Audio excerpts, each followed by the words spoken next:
Joining me now are Ed O'Keefe and Alayna Treene. Ed is a CBS News political correspondent, and Alayna is a White House reporter for Axios. Alayna, let's go ahead and start with you. How are the president and his staff attempting to walk back these sarcastic statements? Well, honestly, Lana, his comments today in office were pretty remarkable given what we saw last night during the press briefing, but then again today, a number of officials, including the president's new press secretary, Kayleigh McEnany, told reporters today that the president emphasizing that the president had told people to consult with their doctors about these comments. Then later, the president in the Oval Office went far to say, no, this was sarcastic. I didn't actually mean to disinfect the lungs, as he had said yesterday during the press briefing. Any media reports had pointed out, it didn't seem like those were sarcastic comments yesterday. He wasn't laughing or making a joke. He was staring at reporters, answering their questions. And of course, we've seen massive backlash to this yesterday. And again today, with the makers of Lysol coming out and saying this is a terrible idea, do not listen to the president, as well as several doctors saying this could be very damaging, so don't ingest disinfectant. And Alayna, let's go ahead and give the president the benefit of the doubt. Let's say that he was in fact being sarcastic. This is still really uncharted territory for Americans. Is there a sense from the White House that the president should not be making these types of statements if they're not backed up in fact, or even if they're just sarcastic, as people could be taking them literally? Well, definitely, and that's something I've had a lot of conversations with people in the White House about this, and a lot of the times the president goes out there, he loves to riff during these press briefings. Everything that he says is definitely not always planned ahead of time. And so we've seen that with a number of these press briefings. But in other times, the president has floated these ideas that he hasn't really run by his staff. And we do see people across America who are tuning in, listening to the president and trying to follow his advice. We saw it with, he recommended taking anti-malaria drug, of taking other chemicals to try and help combat the coronavirus. And later we've had to see his own team, as well as several doctors, make similar comments as they have in the past 24 hours, saying, don't take this advice, don't do this, and then a sort of walk back from the White House itself. Alayna, do you expect that today President Trump out on the podium there, that he will say to Americans, don't listen to what I was saying yesterday, that was just a joke. Let's be really clear, that's not injecting yourself with disinfectants or taking disinfectants orally is an unsafe thing to do. Do you expect that he'll clarify that today? It's hard to say what he will say. I haven't had a conversation yet with White House officials about how he plans to frame his comments based on this. But given what he said in the Oval Office, I imagine that the president will probably double down on that and continue to say that he was being sarcastic.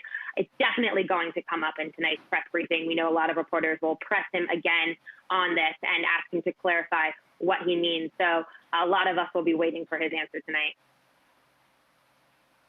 All right, and I want to turn to you, Ed. Thanks for joining us. The president was also asked on Thursday if he was concerned about a potential risk to November's election and whether or not there could be another peak of infections in the fall. Let's take a listen to that bite. Look, I can't tell you what's going to happen in an election. Yeah, great question. I can't tell you what's going to happen. We have a sleepy guy in a basement of a house that the press is giving a free pass to, who doesn't want to do debates because of COVID. And lots of things are happening, right? And I watched a couple of interviews, and I say, oh, I look forward to this. But they're keeping him sheltered because of the coronavirus. And he's not moving around. He's not moving too much. And then I watch what the press does to the Republican Party, and to me in particular. So, Ed, how is the Biden campaign responding to those comments? And what is the former vice president doing to stay relevant during this pandemic, or is staying back a bit part of his strategy?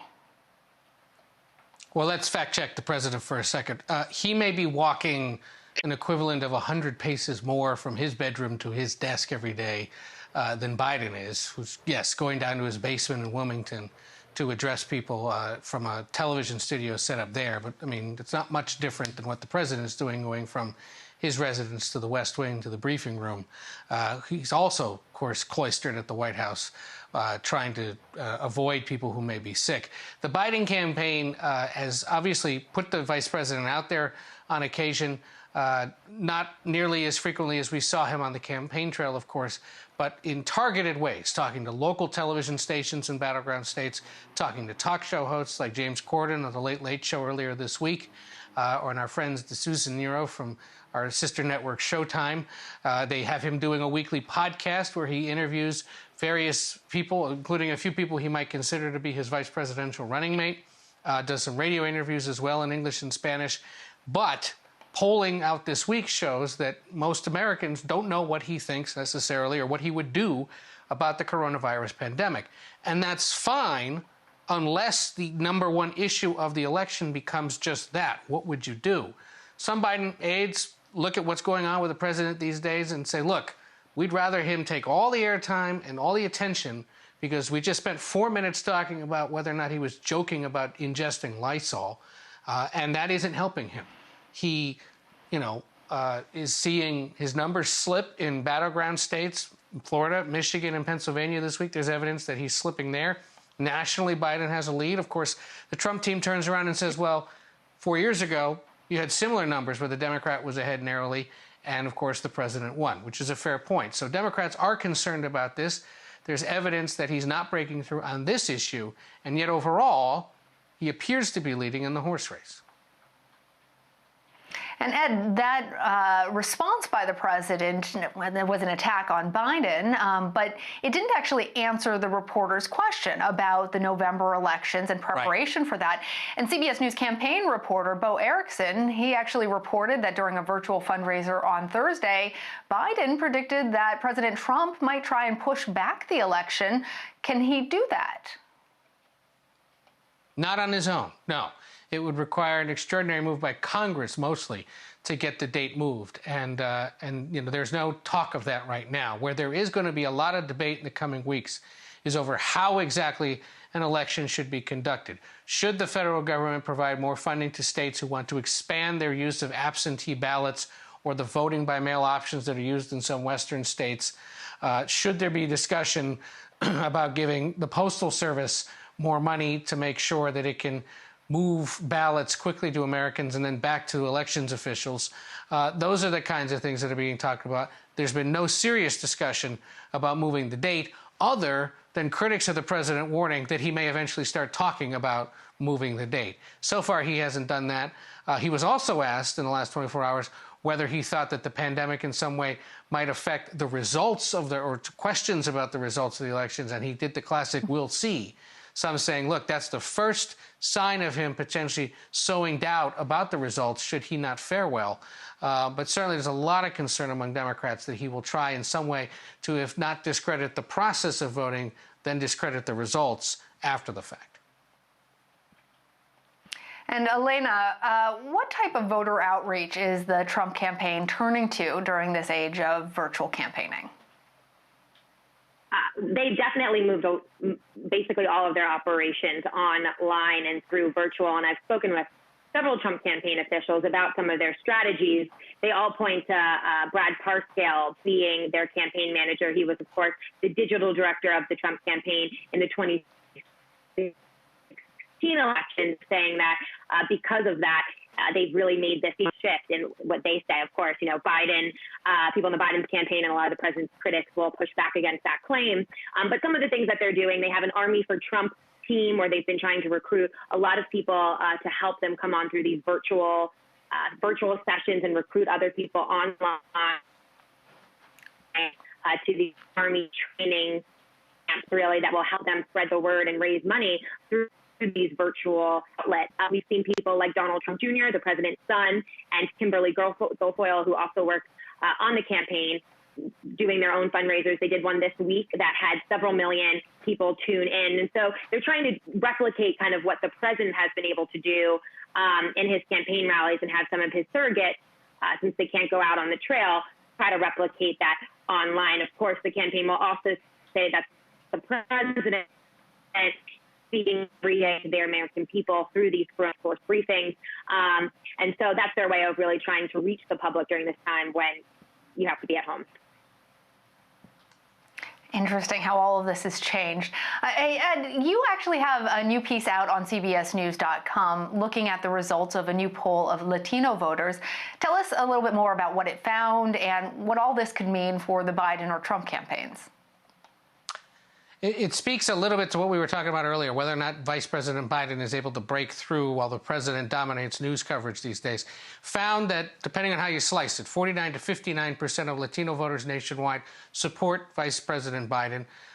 That's a lower number than Democrats normally get when they're running for the White House. You need to be in about the mid to high 60s, low 70s in order to pad your results and win the White House. Obama and Clinton both did better than Biden is currently doing. Some Democrats will turn and say, look, 12 years ago when Barack Obama had just clinched the nomination, his numbers were around a similar spot.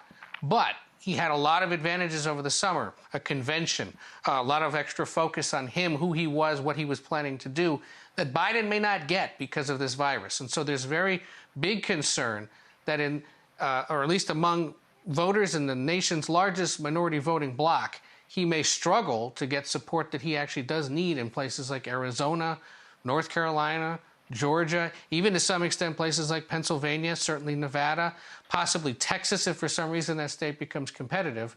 Why is he struggling? Well, for one thing, his approval among Latinos is only at 50% according to this poll.